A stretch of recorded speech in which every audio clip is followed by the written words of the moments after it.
It's great to be here. My name is Natalie Africa, and I'm from the UN Foundation in New York. Today I'm going to be having a conversation with Jaqueline Conde, who's from Pfizer, and we're going to be talking about the Sustainable Development Goals and how companies can be an instrument to communicate the Sustainable Development Goals and what that means for companies and for all of you who are here today. So this is my first time to come to SwitchPoint, and I'm really loving it. I have colleagues from the UN Foundation who've been out here before, and when I said I was coming this year, they were jealous. They were like, oh, damn, it's the best conference. And now that I'm here, I can see why. So thank you for Heather and Pfizer and everyone for inviting us to join this. So I work on a program called Every Woman, Every Child, which is a UN Secretary General's initiative around maternal child health. And it was launched in 2010. It was launched because Millennium Development Goals 4 and 5 that focus on infant and maternal health were far back in terms of achievement when 2010 arrived compared to all the other MDGs. And the Secretary General realized that we needed a movement that was bigger than governments, which could galvanize action around maternal and child health globally. And so today, Every Woman, Every Child has over 400 partners, which includes not just governments, but also businesses such as Pfizer. It includes non-governmental organizations, foundations, research institutions, innovators, and it continues to grow. As we go into the SDGs, we've just relaunched, we're going to be bigger and better. And I'm using this as an example to say, with the SDGs, it's pretty much the same thing. If we really want to achieve the goals by 2030, we need to count on everyone, not just governments. We need businesses involved, we need every person involved, and that's the only way we're going to achieve sustainable impact and accountability, because accountability is key. I was working in the government of South Africa, which is where I'm from, in 20,000.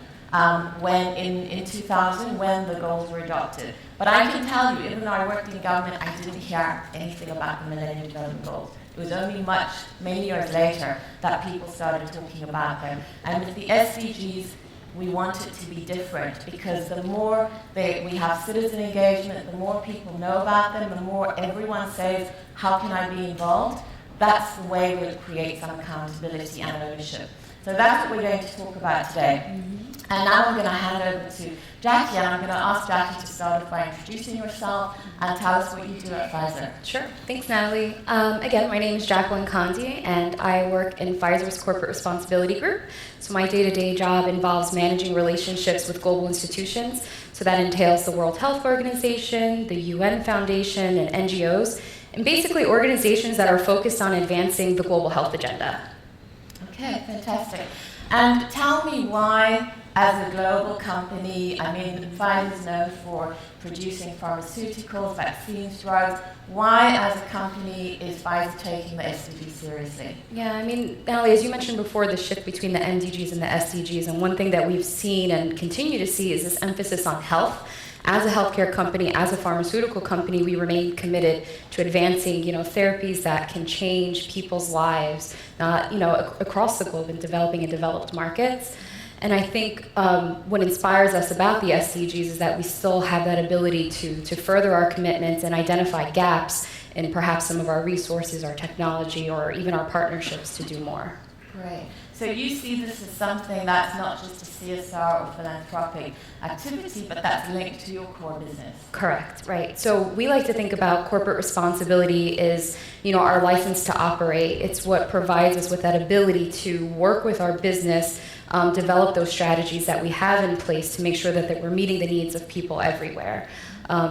It's really just how we do our work. And CSR is just another arm in which we can keep our company honest, and how we could ensure that we're, partnering with the right organizations and implementing programs that will bring benefits to people.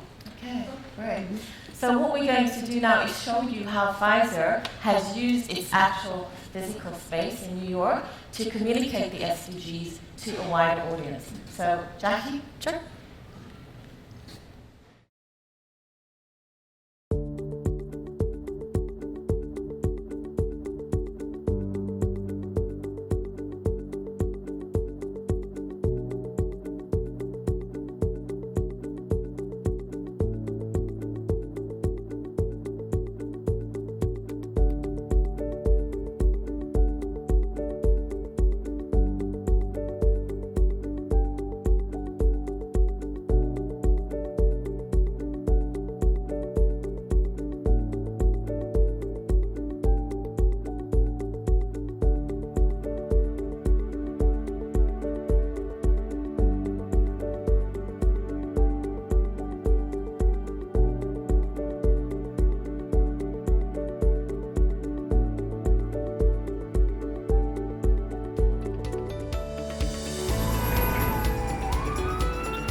Okay, isn't that fabulous?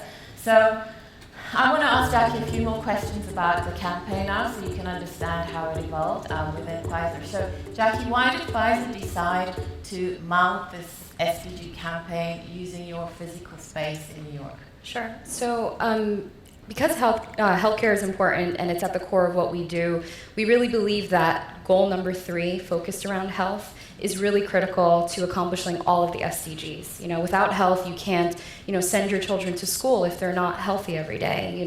And so what we did was, leveraging our partnership with the UN Foundation, we decided that the SDGs is a compelling story that we want to be able to tell. It's something that we feel we can stand behind and communicate. And so having our proximity close to the UN, we're just a few short blocks away from the UN, and we're just minutes away from Times Square. So as you guys know, millions of people visit New York City every day. And so it's a great opportunity to tell this story, share what the global goals are about, get people involved and inspired, and hopefully give people a new way to think about global development. Right. Well, I walk past that office every day because our office is just next door, and I see people stopping and taking selfies and tourists talking about it. So it's a fantastic way to get the message out to New Yorkers.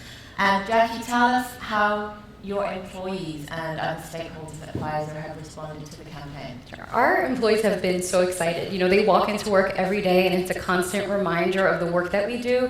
It reminds us, why we go to work, why we're focused on health, why we're focused on innovation. And I think it gives them something to think about in their work, but also in their personal lives. What issues do they want to be committed to? We had gender equality on the walls that you saw. Pfizer as a company, we're committed to family planning, empowering women to make healthy decisions. And we have access to clean water. Without clean water, people can't take their medicines. And if they're not taking clean water, that's an issue as well. So I think it gives employees something to think about beyond the scope of work. Great, okay. And so this campaign is going to be up till the end of May. So I'd like to encourage all of you, if you're not from New York, if you're passing through New York, do stop by 42nd Street and 2nd Avenue, take a look before they go. And we want to also use this to say to everyone, how can your company, how can your organization use its assets in the same way as Pfizer's done to communicate the goals to your broader audience, to your employees, because you have such a huge network, a huge footprint, every one of you, and you can do the same. It might not be through your physical space, but in other ways, because that's the only way we're going to make sure that the goals are for you and for everyone. So on that note, I'd like to say thanks to Jackie, and we're going to call on Donovan to come and join us and take us through to the next part of this segment. So Donovan,